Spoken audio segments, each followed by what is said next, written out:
ಹಾಸನದಲ್ಲಿ BJP JDS neck to neck fight ಇದೆ. Neck to neck fight ಅಂತಿದೆ ಗುಪ್ತಚರ ಇಲಾಖೆಯ ವರದಿ. ಇದು ನ್ಯೂಸ್ 18 ಕನ್ನಡಕ್ಕೆ ಗುಪ್ತಚರ ಮೂಲಗಳಿಂದ ಮಾಹಿತಿ ಲಭ್ಯವಾಗಿದೆ. ಹಾಸನದಲ್ಲಿ ಬಿಜೆಪಿ ಮತ್ತು ಜೆಡಿಎಸ್ ನಡುವೆ ನೆಕ್ ಟು ನೆಕ್ ಫೈಟ್ ಇರೋದ್ರ ಬಗ್ಗೆ ಗುಪ್ತಚರ ಇಲಾಖೆ ವರದಿಯನ್ನ ನೀಡಿರುವಂತದ್ದು. ಇಲ್ಲಿ ಪ್ರಮುಖವಾಗಿ ಬಿಜೆಪಿಯಿಂದ ಎ ಮಂಜು, ಜೆಡಿಎಸ್ ನಿಂದ ದೇವೇಗೌಡರ ಮೊಮ್ಮಗ ಪ್ರಜ್ವಲ್ ರೇವಣ್ಣ ಸ್ಪರ್ಧೆಯನ್ನ ಮಾಡಿರುವಂತದ್ದು. ಸೊ ಹೀಗಾಗಿ ಈ ಬಾರಿ ಹಾಸನ ಹೈ ವೋಲ್ಟೇಜ್ ಕ್ಷೇತ್ರವಾಗಿದೆ. ಗುಪ್ತಚರ ಇಲಾಖೆ ವರದಿಯಿಂದ ಎಚ್ಚೆತ್ತುಕೊಳ್ತಾ ಇದೆ ಜೆಡಿಎಸ್. ಗುಪ್ತಚರ ಇಲಾಖೆ ಮಾಹಿತಿಯನ್ನ ಕೇಳಿ ಕಂಗಾಲಾಗಿದ್ದಾರೆ ಜೆಡಿಎಸ್ ನ ನಾಯಕರು, ಎಸ್ಪೆಷಲಿ ಎಚ್.ಡಿ. ರೇವಣ್ಣ ಅವರು. ಕಾಂಗ್ರೆಸ್ ಮತ್ತು ಬಿಜೆಪಿ ಅತೃಪ್ತರ ಮನೆಗೆ ರೇವಣ್ಣ ಕುಟುಂಬ ದೌಡಾಯಿಸಿ ಅವರನ್ನ ಮನವೊಲಿಸಿ ಜೆಡಿಎಸ್ಗೆ ಕರೆತರುವಂತ ಯತ್ನವನ್ನ ಕೂಡ ಮಾಡ್ತಾ ಇದ್ದಾರೆ.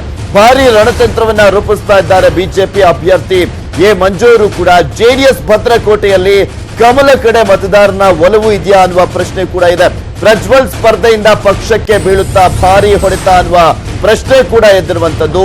ಕಾಂಗ್ರೆಸ್ ಕಾರ್ಯಕರ್ತರು ಒಳಗೊಳಗೆ ಬಿಜೆಪಿ ಬೆಂಬಲವನ್ನ ನೀಡುವಂತ ಸಾಧ್ಯತೆ ಕೂಡ ಕಂಡು ಬರ್ತಾ ಇದೆ. ಗುಪ್ತಚರ ಇಲಾಖೆ ವರದಿಯಿಂದ ಕಂಗಾಲಾಗಿದ್ದಾರೆ ದಳಪತಿಗಳು. ಪುತ್ರನ ಗೆಲುವಿಗೆ ರಣತಂತ್ರವನ್ನ ಕೂಡ ರೂಪಿಸ್ತಾ ಇದ್ದಾರೆ ಎಚ್.ಡಿ. ರೇವಣ್ಣ ಅವರು. ಯಾಕೆಂದ್ರೆ ಮತ್ತೊಮ್ಮೆ ಜೆಡಿಎಸ್ ಭದ್ರಕೋಟೆಯನ್ನ ಉಳಿಸಿಕೊಳ್ಳಬೇಕಾದಂತ ಅನಿವಾರ್ಯತೆ ಇದೆ. ಅದರಲ್ಲೂ ಪ್ರಜ್ವಲ್ ರೇವಣ್ಣ ಅವರು ಮೊದಲ ಬಾರಿಗೆ ರಾಜಕೀಯಕ್ಕೆ ಎಂಟ್ರಿ ಕೊಟ್ಟಿರುವಂತಹ ಹಿನ್ನೆಲೆಯಲ್ಲಿ ಅವರನ್ನ ಗೆಲ್ಲಿಸಿಕೊಂಡು ಬರಬೇಕಾದಂತ ಒಂದು ಬಿಗ್ ಚಾಲೆಂಜ್ ಜೆಡಿಎಸ್ಗೆ, ಅದರಲ್ಲೂ ಎಚ್.ಡಿ. ರೇವಣ್ಣ ಅವರಿಗೆ.